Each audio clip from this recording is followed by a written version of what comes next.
첫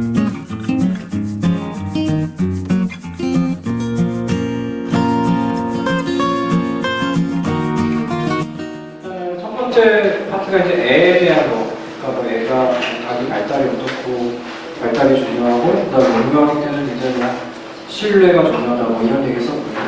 그러면 제가 결과적으로 아까 말씀드린 거는 과연 아이의 정신 건강에 애한테만 문제예요. 그렇죠. 사실 부모의 측면도 있어요. 그러니까 그래도 이분들은 이분이 임산부인지 배가 많이 나온 건지 모르겠지만 저희 배가 임산을 하고 쉬고 어쨌든 이 임신에 대해서 아주 이렇게 행복한 그러니까 부모님이 결과적으로 애가 태어났었을 때 결과적으로는 부모님의 측면도 굉장히 중요하다. 부모님이 어떤 사람들인지 그죠? 자 이렇게 보면은 어쨌든 커플이 위에 커플 아래 커플이 있는데 어떤 커플이 조금 그냥 단편적으로 사진만 보고 봤었을 때 뭐 대학 어디 나온지 잘 모르겠지만 사진만 보고 봤었을 때는 어느 커플이 조금 더 아이한테 도움이 될까요? 위에 커플. 왜 그렇게 생각하시죠? 서로 눈을 보면서 웃고 있다. 그렇죠, 맞아요. 서로 눈을 보면서 뭔가 어쨌든 우리 관계가 좋다. 그리고 이 두 분은 계속 막 싸우고 막 이러죠. 그래서 사실 아이의 정신 건강은 출산 전부터 시작해요. 볼게요. 자, 내가 이제 임신을 했어.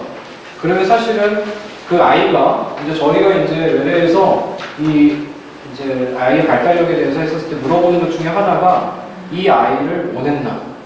아니면 어쩌다 보니 생겼나? 그리고 그런 것들에 대한 게 결과적으로 아이한테도 영향이 갑니다. 왜? 결과적으로 그런 것들이 기본적으로 아이에 대한 부모님의 태도를 결정합니다. 그래서 부모님의 관계에 대한 태도 영향을 많이 받아요. 그래서 예를 들어서 애가 정말 이혼 직전이었는데 갑자기 임신을 한 거야. 그렇죠? 좀 있으면 도장 찍으려는데 갑자기 임신을 한 거야. 그죠? 잘 정해서 행복한 상태에서 하는 것과는 당연히 같을 수가 없겠죠. 자, 요거는 애기고요. 아시다시피. 요거는 뭐죠? 원숭이. 제가 종까지는 얘기 안 하겠지만 원숭이고. 요거는 사자예요? 같은 사실이긴 한데 사실이죠. 요거는 뭘까요? 메뚜기? 아니, 하루살이에요. 하루살이가 이렇게 생겼어요. 제가 이걸 왜 내놨을까요? 뭐를 얘기하려고?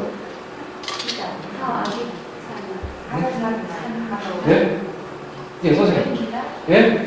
생존기간, 장수하고 더 정도. 그럼 거북이를 넣으시고. 제가 한 거는. 영화기? 예? 영화기? 맞아요. 박수 한번 쳐주세요. 자, 우리 인간은 사실 가장 발달이 됐지만 가장 약점은 뭐냐면 우리는 태어나자마자 할 수 있는 게 하나도 없어요. 사실은 가장 지금 이 지구상에 있는 생물체 중에 가장 오랜 기간의 양육을 필요해요. 원숭이도 얘네들보다 낫지만은 뭐가 필요합니까? 양육이 필요해요. 그래서 저희가 여러 가지 실험을 뭐 가지고 하냐? 애꿎은 원숭이 가지고 해요. 왜? 애 가지고 하면 안 되니까.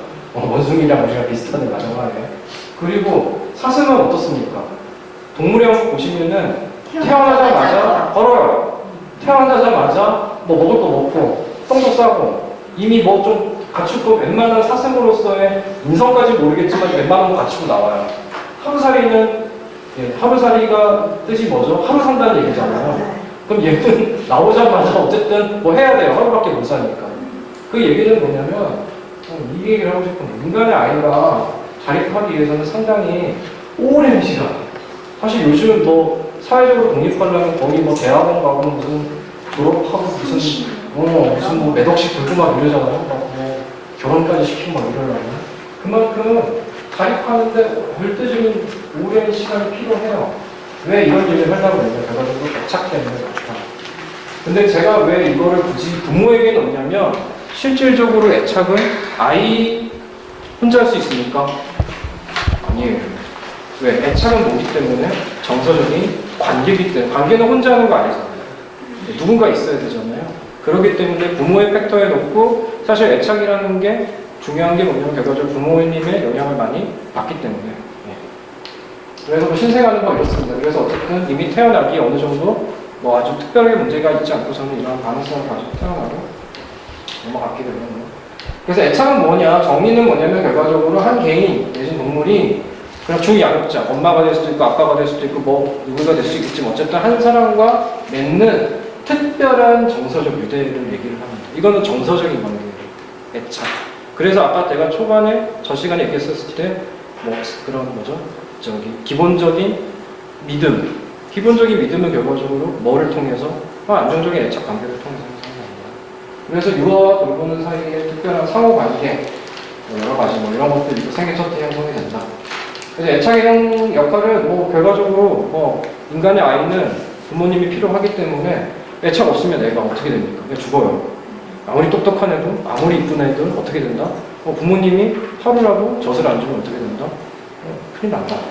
그렇기 때문에 최대한 애기 입장에서도 이쁜 척 해야 되고 비웃은 척 해야 되고 사랑받기 위해서 이렇게 해야 된다.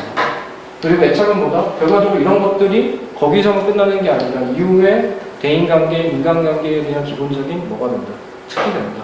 이론상 뭐 발달의 기초가 되고 정서 조절이 어쨌든 중요하다.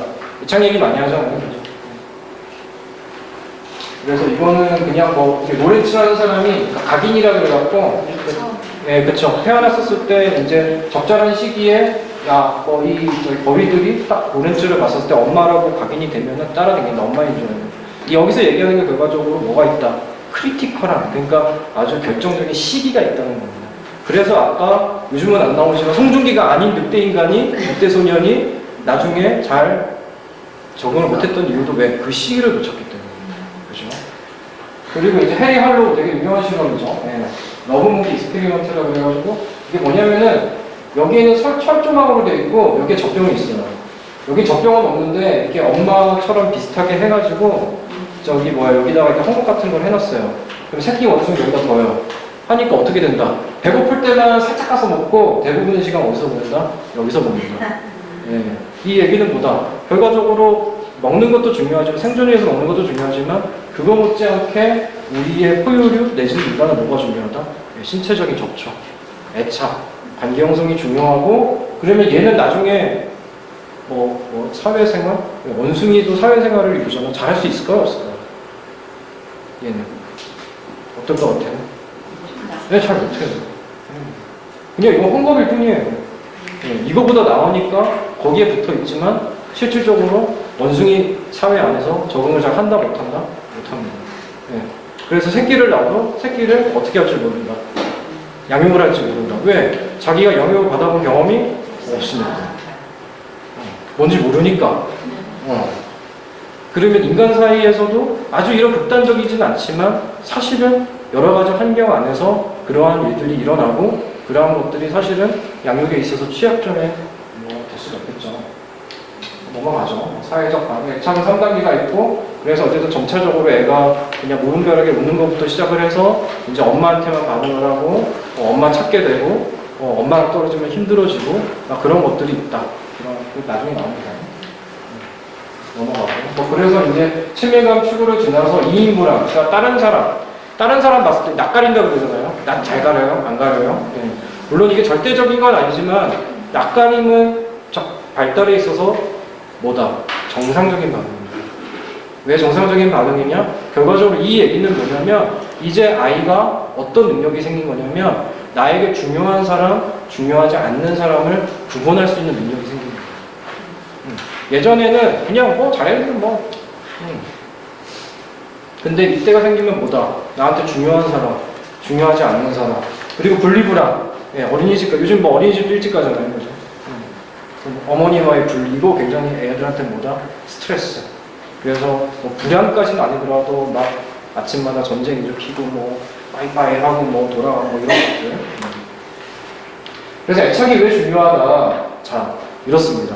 이게 좀 어려운 얘기인데. 애착은 아까 말씀드렸다시피 사람 대인관계에 대한 첫 인상입니다. 세상은 어떤 곳이냐? 나한테 세상은 어떤 곳이냐? 아기가 처음 태어나자마자 아무 분별이 없고 그런데 나는 아무 능력이 없어요. 그러면 과연 세상에 대한 첫 인상이 어떻게 되나? 세상은 어떤 곳이냐? 예를 들어서 내가 배고프고 내가 힘들고 했었을 때 뭐 윤복희의 그 노래 있잖아요. 뭐죠? 여러분 내가 외로울 때 누가 나를 위로해주나. 누군가가 나를 잘 위로해주면 세상은 어떤 거? 괜찮은 거. 세상 괜찮은데? 나쁘지 않은데? 그리고 안정적인 사람과 계속 괜찮은 관계를 맺으면 사람은 어떤 거? 믿을만한 거. 이런 것들이 그냥 애가 언어로서 세상을 믿을만해 이러지 않지만 그런 것들에 대해서 막연한 뭐를 가지게 된다? 느낌을 받게 된다. 그러면 반대로 그런 거에 대해서 좌절이 심하면 세상에 대해서 어떻게 된다? 세상은 뭔가 힘든 곳이야. 믿기 힘들어. 사람 믿을 수 없어. 뭐 이런 식의 느낌을 갖게 되겠죠. 그런 거를 저희가 이제 유식한 말로다가 인터널 워킹 모델이라고 해요. 대인관계의 백본이 되는. 근데 왜 애착 그러냐? 사실은 그냥 이론적으로 말씀드리면 이때 생성된 인터널 워킹 모델, 즉 대인관계에 대한 기본적인 틀이 어디까지 간다? 성인까지 간다. 그러니까 인터널 워킹 모델에서 얘기하는 거는 내가 힘들고 내가 괴로울 때 과연 내가 누구한테 도움을 요청할 것이냐라는 얘기거든요. 그럼 예를 들어서 내가 이제까지 도움을 많이 받았으면은 내가 힘들 때 다른 사람들에 대해서 도움을 잘 요청할 기대를 할 것이고 그러지 못했으면은 기대를 잘 못하게 되겠죠. 근데 우리 인간은 어떻게 돼요? 살면서 스트레스를 받아야 안 받아요? 스트레스 받고 싶어서 받으신 분 계세요? 나 스트레스를 너무 받고 싶어서 뭐 그러신 분 계세요? 네. 그래서 스트레스 받지 말라는 얘기도 어떻게 보면은 말이 안 되는 얘기죠. 내가 받고 싶어서 받는 게 아닌데. 근데 어떻게 보면은 근데 뭐 살다 보면 스트레스 받게 돼요. 그럼 내가 스트레스 받고 힘들었을 때 과연 그런 거를 어떻게 처리를 할 것이냐에 대한 문제가 됩니다. 이런 거예요. 엄마는 내가 힘들면 나를 도와줄 거야. 뭐 이런 생각을 할 수도 있고 또 뭐 엄마는 내가 힘들어도 관심 없어 이럴 수도 있겠죠. 물론 제가 누차 말씀드리지만 이게 무조건 다 부모 탓이냐? 그거는 아닐 수도 있다. 근데 다만 기본적으로는 그래도 안정적인 애착, 안정적인 초기 경험을 하는 것이 굉장히 중요합니다. 저희가 이제 저는 정신과 의사니까 정신치료 뭐 이런 걸 해요. 뭐 상담치료, 정신치료 이런 거. 근데 그런 것 중에 테크닉 중에 하나가 뭘 물어보냐면 첫 기억이라는 걸 물어보는 게 있어요. 첫 기억. 첫 기억이 뭘까요? 대충. 우리 선생님, 첫 기억이 뭘까요? 선생님 첫 기억이 어떻게 되세요? 첫 기억의 정의가 뭘까요? 네. 첫 기억.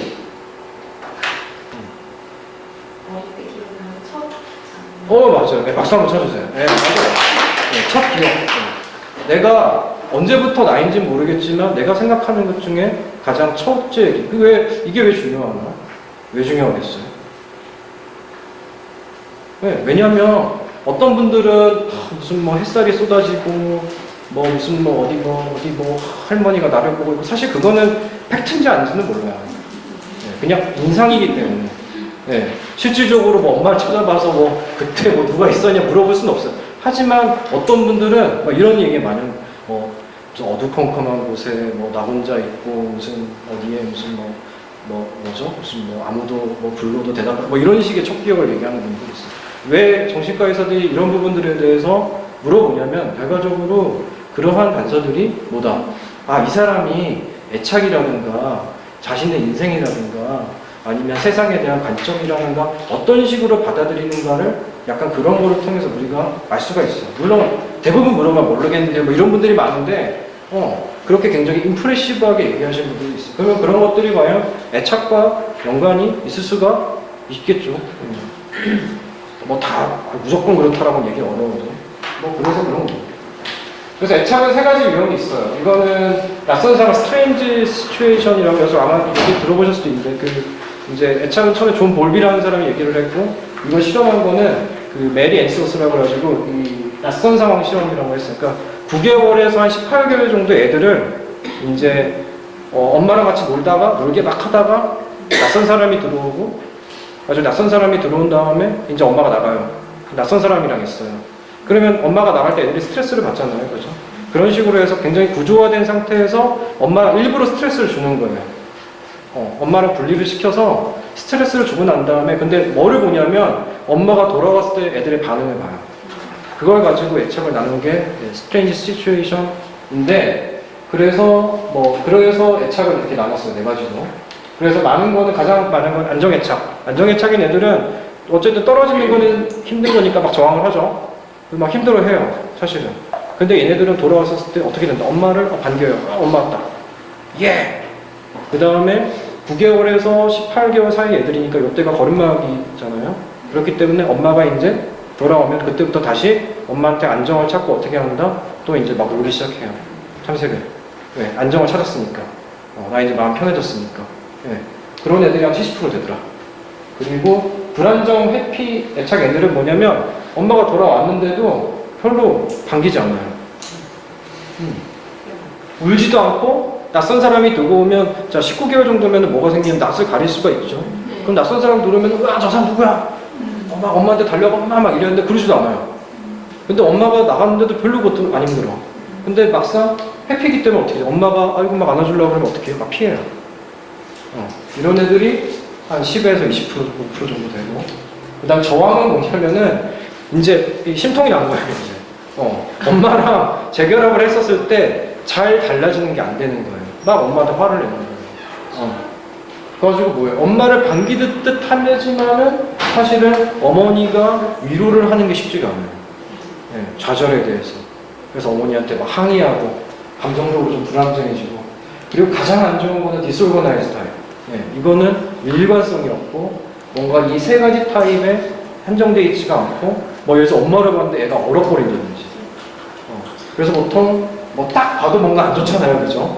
혼란 뭐 이런 거. 그래서 이런 거는 약간 이런 애착을 보이는 아들은 뭐다? 학대를 받았을 가능성이 있다.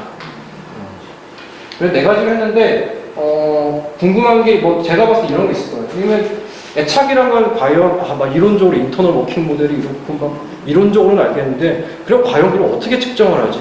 사실은 쉽지가 않습니다.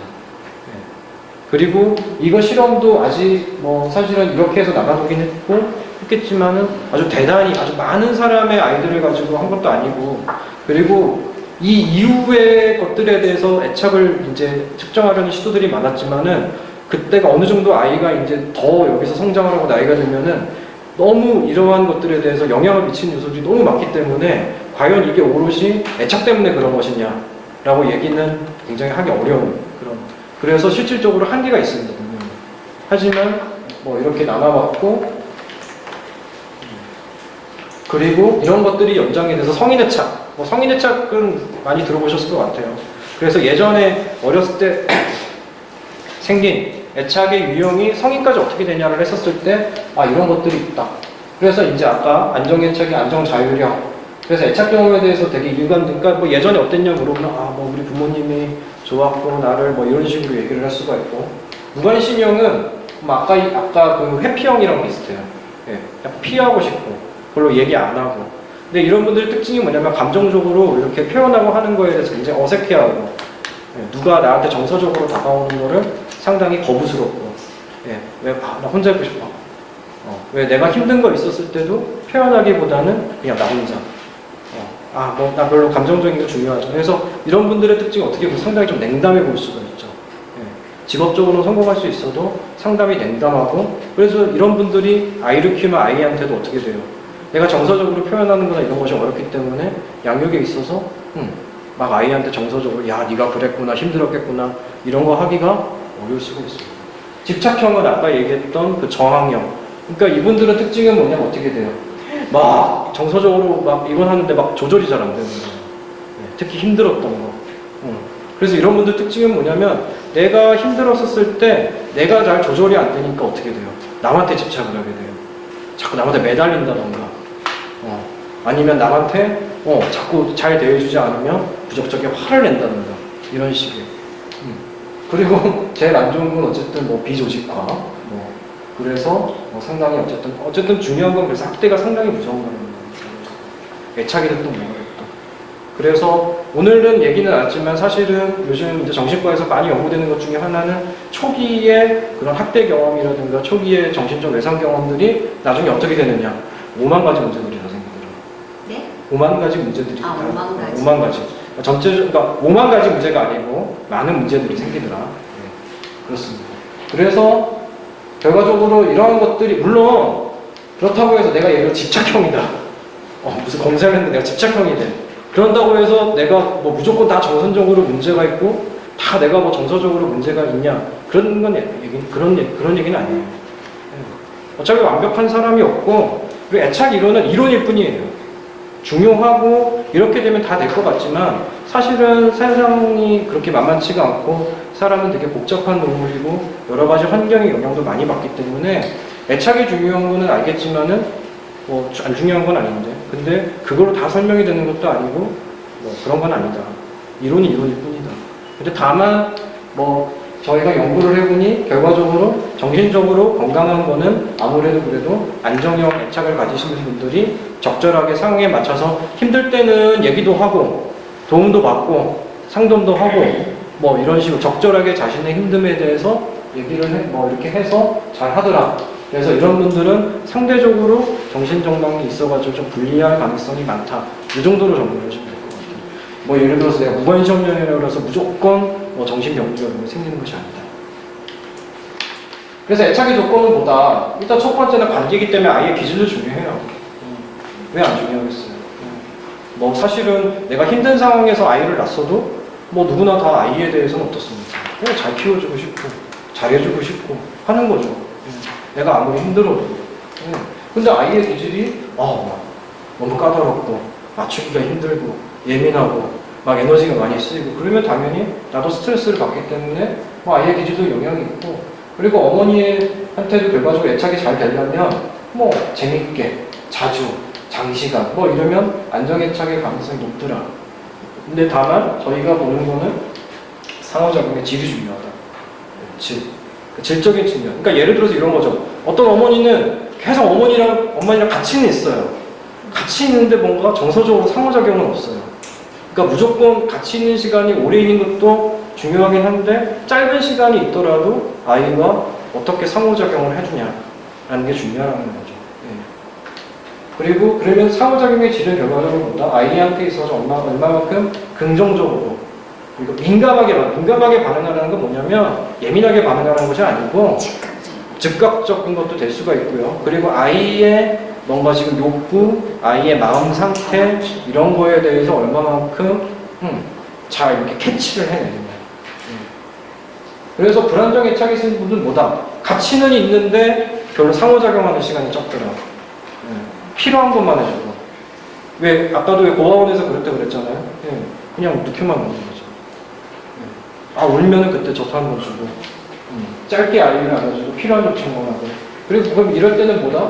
부모님들은 뭔가 아이한테 자신감이 없고 불안하고 하는 그런 것들이 있더라. 그래서 사실 이러한 것들 가지고 초기에는 그래서 감정 조절이라든가 이런 것들도 다 이런 거 가지고 설명을 많이 해요. 제가 오늘은 딱 드리긴 했는데, 자, 예를 들어서 아이가 감정 조절을 어떻게 해야 될 것이냐. 어떻게 할까요? 아이가 감정 조절. 어떻게 배우게 될까요? 감정, 전달하는 느끼는 거지. 맞아요. 네, 맞아요. 네, 박수 한 번. 네, 맞아요. 네. 그러니까 사실은 예를 들어서 아이가 어떤 애들은 이런 게 있어요. 뭐 어떤 청소년 애들 이렇게 보면은 그래, 너 오늘 기분이 어때요? 기분은 잘 모르겠고 그냥 힘들어요. 그냥 힘들어요. 너 우울하니? 우울한 게 뭐예요? 그냥 힘들어요. 또 불안하니? 불안한 게 뭐죠? 그냥 모르겠고 그냥 힘들어요. 이런 것과 똑같이 우울하고 불안하지만 자신의 마음 상태에 대해서 내가 오늘 우울하다. 내가 불안하다. 이거는 똑같이 힘들더라도 같지 않습니다. 왜? 결과적으로 나중에 그런 성인이 돼서의 정신건강의 척도 중에 하나는 내가 내 마음에 대해서 어떻게 정확하게 인지를 하고 그걸 어떻게 말로 표현하느냐. 왜 우리 말로 하자 막 이러잖아요. 왜 중요하냐? 말로 표현하는 것이 결과적으로 좀 더 성숙한 정서 발달, 그 다음에 감정 발달의 척도가 되기 때문에 그렇습니다. 그렇기 때문에 예를 들어서 이런 거예요. 만약에 애가 막 울어요.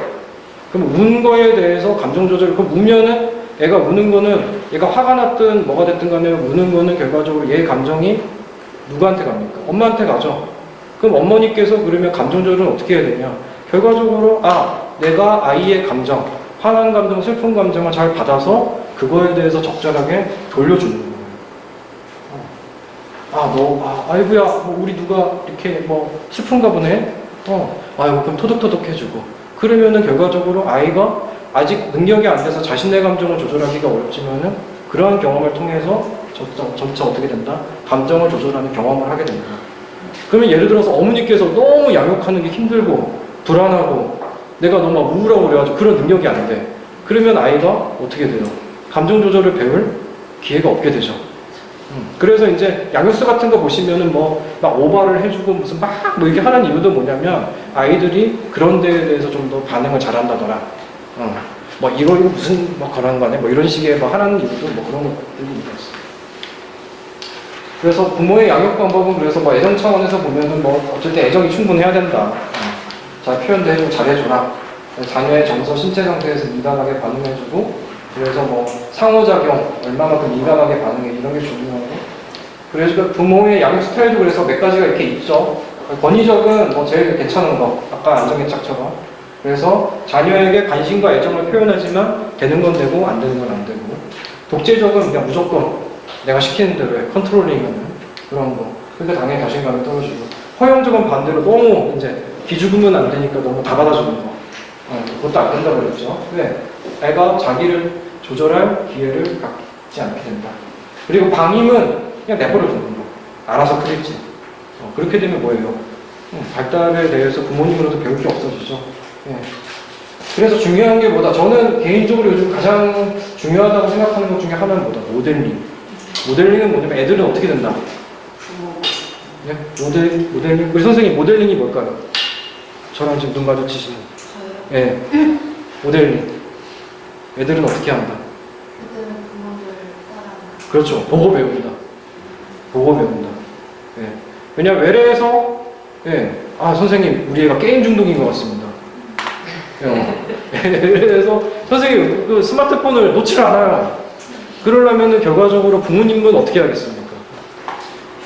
스마트폰을 계속 하면서 너는 하지 말라고 하는 게 과연 애들한테 될 것이냐? 그쵸. 애들은 보고 배웁니다. 말로 배우는 거 별로 없어요. 보고 배우는 게 많아요. 감정 조절도 그래서 어떻게 한다? 보고 배운다. 그래서 왜 어떻게 돼요? 예전에 맞고 자란 아이는 나중에 커서도 어떻게 돼요? 자기가 아이를 때릴 가능성이 많아요. 왜? 그런 경험을 했기 때문에. 내가 의식적으로 나 그러지 말아야지 하면서도 결과적으로 예전에 자신이 경험을 했던 것이 있기 때문에 화가 났을 때는 그래도 특정 상황에서는 때려도 돼 라는 것들이 무의식적으로 습득이 되죠. 그래서 요즘 그래서 요즘 안 하는 것도 팍돌이 뭐 이런 거 왜 막 이혼 솔루션 막 이런 거 있잖아요. 그런 거 프로그램 안 보세요? 그러니까 어떤 프로그램이 있는가 뭐 그런 거 있는데 거기서도 이렇게 보면은 이제 막 부모님이 계속 애 앞에서 술 마시고 욕하고 이 XX야 막 이러면 애들도 따라해요. 거기서도 뜻도 모르면서 따라해요. 네, 그렇기 때문에 모델링이 굉장히 중요해요. 그러려면 애가 책을 읽기를 원하면 부모님도 같이 읽어야 돼요. 나는 계속 TV 보고 드라마 보면서 너는 책 좀 읽어라 이거는 말이 안 된다. 그래서 저도 예전에 그랬잖아요. 그래서 엄마가 야 공부 좀 해. 그러면 엄마는 공부 잘해요. 이렇게 해요. 저희도 안 하면서 이런 식으로. 그게 되죠. 그래서 부모의 역할은 이런 것들이 있다. 그냥 읽어보시면 될 것 같고. 체벌은 사실은 안 하는 게 좋습니다. 앙심만 남아요. 저도 예전에 많이 맞아봤지만 보면은 앙심만 남고 실질적으로 이건 조금 개인적인 건데 저가 예전에 조금 이제 문제 행동이 있었을 때 저를 바꾼 거는 저희 엄마가 울었어요. 항상. 사실 우리 엄마 되게 무서운 사람이었거든요. 친구들도 되게 무서워했어요. 사실. 도훈이네 엄마 엄청 무서워. 놀고 있으면 집에 가자고 그러고. 근데 맞아 엄마한테 많이 혼나기도 하고 맞고 했지만 사실은 예전에 제가 크게 실수를 한 적이 있었는데 그때 바꿨던 거는 사실 엄마가 울었어요. 그러지 말라고. 그때부터 안 했어요. 사실은. 저도 그런 경험이 있어요. 저도 어렸을 때, 미숙할 때. 그 얘기는 뭐냐면 사실은 때려서 바뀌진 않아요, 사람은. 그래서 횟수가 중요하고요. 때리더라도 평소에 잘해줘야 돼요. 평소에 잘 못하면서 때리기만 하면 이건 뭐예요? 저는 뭐야. 안 되는 거예요. 그래서 왜 그런 거 있잖아요. 맞고 난 다음에 어머니께서 울면서 무슨 소독약을 발라주시고 이런 것들이 필요한 거예요, 사실은. 아이고 그래도 우리 엄마가 내가 잘못해서 때리긴 했지만 그래도 우리 엄마는 날 좀 사랑하는구나. 이게 있어야 애들도 아이고 그러지 말아야지 이런 게 되지. 그런 것도 없이 그냥 계속 때리기만 하면 어떻게 된다? 앙심만 남는다. 나중에 복수해야지. 네. 그래서 힘의 논리로 접근하면 언제 문제가 생길까요? 힘이 생기면 문제 생깁니다. 고등학교, 대학교, 예. 아 이제 나의 시대가 왔어. 내가 당하면 당해봐라. 그때 가가지고 뭐 잘 안 돼. 어려워. 네가 그러면 안 돼. 어려워. 왜 이제까지 내가 당했던 걸 복수를 해야 되니까. 이제 애가 태어나면 처음에 자폐기. 제 딸이 지금 자폐기인 거죠. 예, 경상 자폐기. 그래서 12주까지는 외부 자극이 잘 반응 안 합니다. 저도 봐도 누구야 불러봐도 그냥 뭐 이렇게 뭐고 막 눈이 뜨고 막 이래요. 예, 괜찮다. 우리 공생기 6주에서 1세까지는 뭐다? 이거는 그러니까 엄마랑 주로 자기와 애착을 갖는 사람과 같은 몸이라는 생각이 들어요. 그러니까 아직까지는 잘 너와 나가 구별이 잘 안 돼요.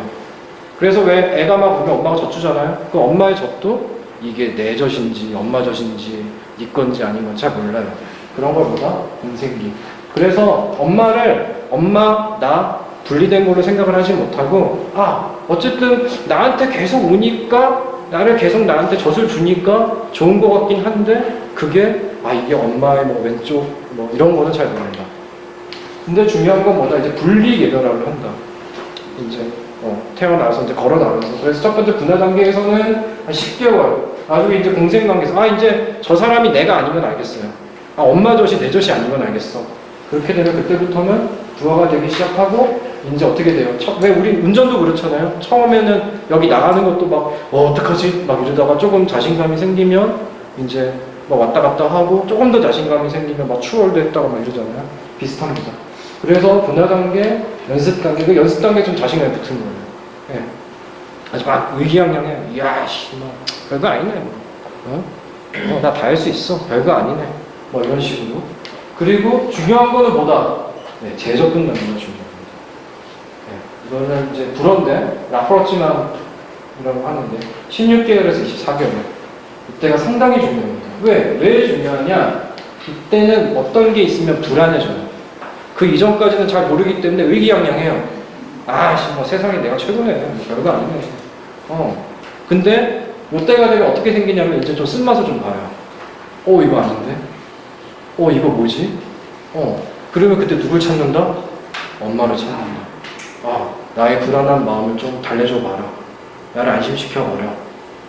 그래서 사실 아까 스트레인지 시츄에이션에서도 결과적으로는 뭐를 본 거다? 이런 거죠, 결과적으로. 스트레스를 줘서 어떻게 애가 안정을 찾냐. 그래서 이런 것들이 결과적으로 양가감정이 생기고, 양가감정이 이제 좋은 것과 싫은 것이 동시에 있는 거. 그래서 주로 이제 뭐 경계선 인격장애, 뭐 어쨌든 이 라프로치만 스테이트에서 잘 이게 해소가 되지 않으면, 그러니까 내가 불안해졌을 때 뭔가 그게 잘 충족이 되지 않으면 이런 게 나중에 이러한 인격장애랑 연관이 있다. 그래서 이런 것들이 잘 경험이 되면 뭐가 생긴다? 아주 중요한 오브젝트 컨스턴시, 대상 항상성이라는 게 생깁니다. 대상 항상성은 뭐냐면 왜 저희 이런 얘기 많이 듣죠. 3살 때까지는 어디 뭐 외박시키지 마라. 뭐 이런 얘기 혹시 들어보셨어요? 3살 때까지는 뭐 그런 얘기 안 들어보셨나요? 그렇죠. 그러니까 뭐냐면 이런 거예요. 이 전까지는 뭐냐면 아직 인지 발달이 내 눈앞에 있어야 있는 거예요. 왜? 까꿍할 때 애들이 왜 좋아요? 까꿍할 때. 없어졌는데 있네. 없어졌는데 있네. 이거예요. 없으면 없는 거고 있어야 있는 거예요. 네. 근데 이게 재밌는 거예요, 애들이. 까꿍하면 왜 이렇게 엄청 좋아하잖아요, 애들이. 까꿍할 때 막 자지러지잖아요. 신기한 거예요. 이야, 이럴 수가 있나. 그런 거를 저희가 유식한 말로도 오브젝티브 펄머넌스라고 그래요. 그래서 나중에 이제 거기 가셔가지고 까꿍할 때, 너는 오브젝티브 펄머넌스가 생겼구나. 그러면 오브젝티브 컨스턴시는 뭐냐면은 어느 정도 이제 3살 정도 계속 엄마랑 아주 괜찮은 관계를 맺으면 내 마음 안에 우리 엄마라는 게 생겨요. 우리 엄마. 그럼 오브젝티브 컨스턴시는 뭐냐면 이런 거예요. 비록 엄마가 나랑 같이 있진 않지만 어딘가에는 엄마가 있을 거야. 그래서 그 이전까지는 그래서 사실은 분리라는 거를 웬만하면 안 하면 좋은 것이 뭐냐면은 아직 그런 거에 대해서 적절하게 대항할 능력이 없기 때문에. 왜? 얘는 어리니까 없으면 불안해. 없으면 우리 엄마 어디 있어? 없으면 어디 갔지? 우리 엄마 안 보이는데?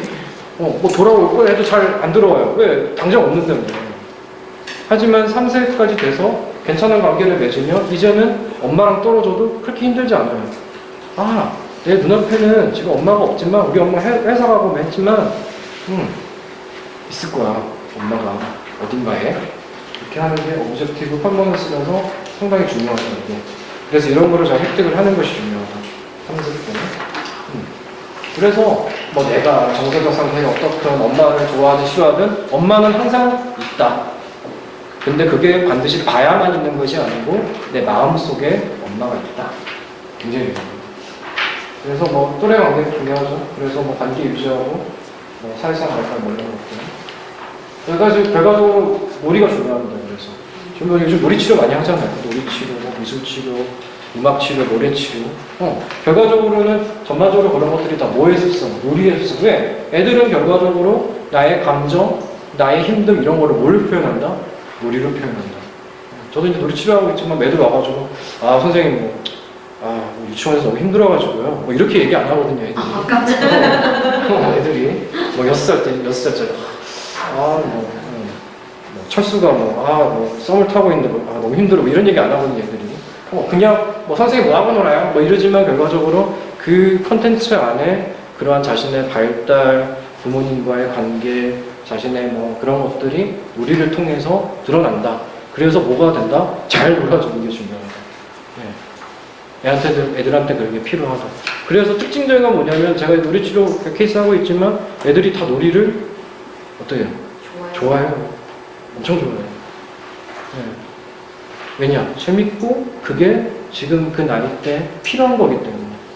그러면 결과적으로 부모님과도 관계를 맺는데 어떤 관계를 맺어주는 게 좋다? 놀이를 통한 관계야.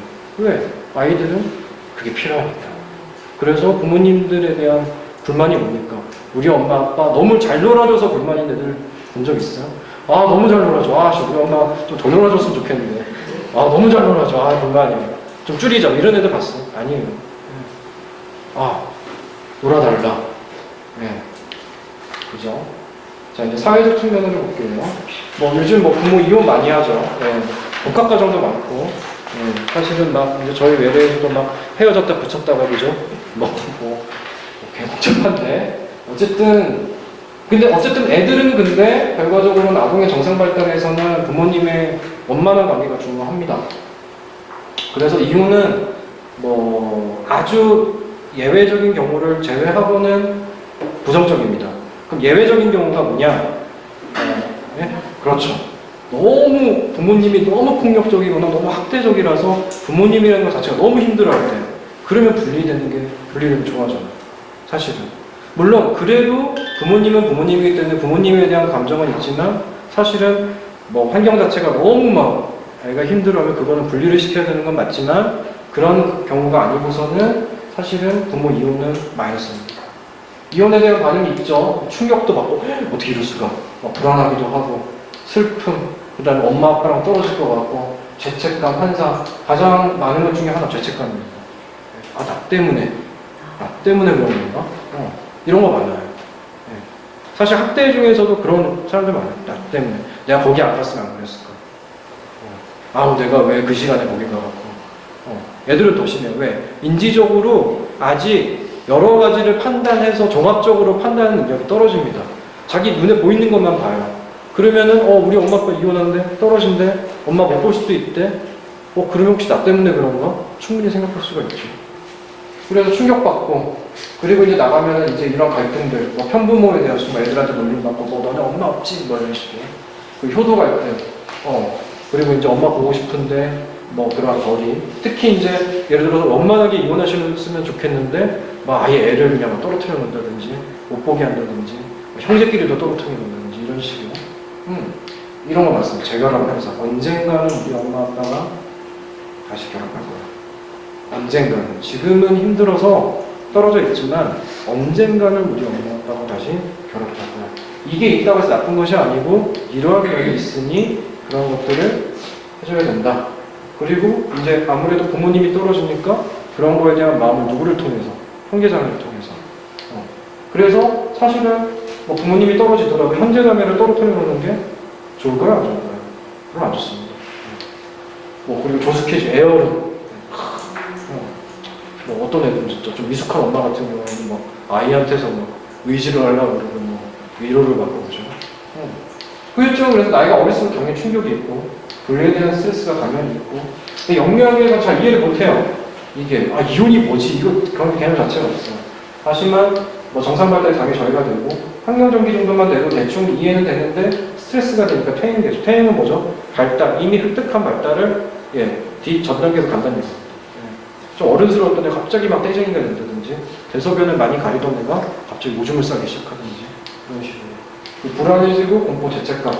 근데 해보니까 확실히 남자애들이 여자애들에 비해서 좀 취약하더라고요. 이혼에 대해서. 그리고 이혼한 지 10년이 지나도 자녀들한테 부정적 영향. 근데 과연 그럼 이런 게 무조건 나쁜 거냐? 애들을 위해서 그렇게 무조건 참고 살아야 되냐?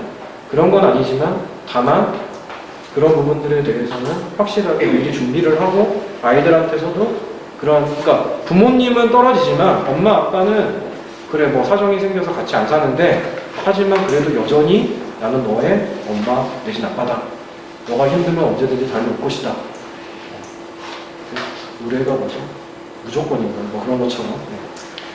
일하는 어머니, 요즘 뭐 맞벌이 많이 하시죠. 그래서 뭐 이런 것들, 어머니가 일을 많이 한다고 해서 그 문제가 생기냐 그런 부분은 없다고 합니다. 그래서 일을 하시면 된다.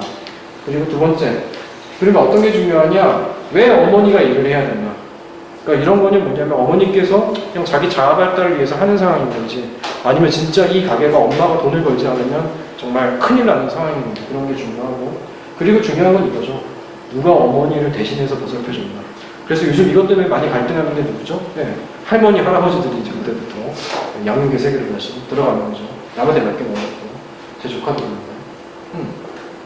그래서 경제력은 뭐 사실은 그렇습니다. 그래서 뭐 문제행동의 수준이 아무래도 그래도 돈이 있는 집이 좀 낫다. 그렇고 근데 결과적으로 중요한 거는 이 얘기죠. 누가 돌봐도 상관은 없는데 양육의 질이 중요하다. 그러니까 어머니께서 뭐 진짜 막 너무 막 이렇게 돈을 어쩔 수 없이 벌어야 되는 상황에서 남한테 맡긴다고 해가지고 그 관계가 괜찮고 안정적이고 일관성이 있으면 그것도 나쁘지 않다. 너무 그거에 대해서 죄책감을 가질 필요는 없다. 다만 그게 너무 이른 상태에서 한다면 그러니까 일을 하더라도 어느 정도 적어도 안정적인 애착관계를 형성하고 나서 하는 게 나을 것 같다. 왜? 그 이전에는 너무 이 사람 같다 저 사람 같다 바뀌고 하면 애가 어떻게 된다? 헷갈린다. 헷갈리기도 하고 그리고 적응도 해야 되잖아요. 애 입장에서도. 이 사람이랑 실컷 했더니 이 아줌마가 이래갖고 뭐 이렇게 되고 그래서 결과도 중요하다. 아까도 이제 양육에 있어서 좀 질이 중요하다고 했잖아요. 그래서 옆에 뭐 주구장창 뭐 있으시는 것도 중요하겠지만 더 중요한 거는 10분을 계시더라도 같이 얼마만큼 잘 그래도 우리 엄마 자주는 못 보는데 만났을 때 엄청 좋고 재밌어. 그럼 그걸 어떻게 해야 될까요? 잘 몰아주시라. 그래서 나쁜 관계를 맺는다면 일을 그만둬도 도움이 안 됩니다. 그러니까 이제 저도 외래를 해보면은 이제 막 아이가 뭐 중고등학생 돼가지고 뭔가 조금 정신적으로 힘들어지면은 이제 일하시는 어머님들이 보통 어떤 생각을 많이 하시면 내가 일을 그만두고 그냥 애 옆에 있어야겠다. 근데 보통은 도움 안 되는 경우가 많습니다. 왜냐하면 애 입장에서 부담스러워요. 엄마가 지금 내가 막 우울하고 그러는데 나도 힘든 건 알겠고 근데 사실은 그게 무조건 엄마 탓은 아닐 수도 있어. 학교 가기가 싫어서 아니면 그냥 우울해서 그냥 그리고 굳이 엄마 때문에 그런 건 아닌데 내가 힘드니까 엄마가 갑자기 이제까지 하던 일을 그만두고 내 옆에 무조건 있겠대요. 그렇게 되면 어떻게 됩니까? 싸울 가능성이 많아요. 적절한 거리가 중요한데 싸울 가능성도 많고 그리고 애 입장에서 어떻게 되나? 부담스러워요.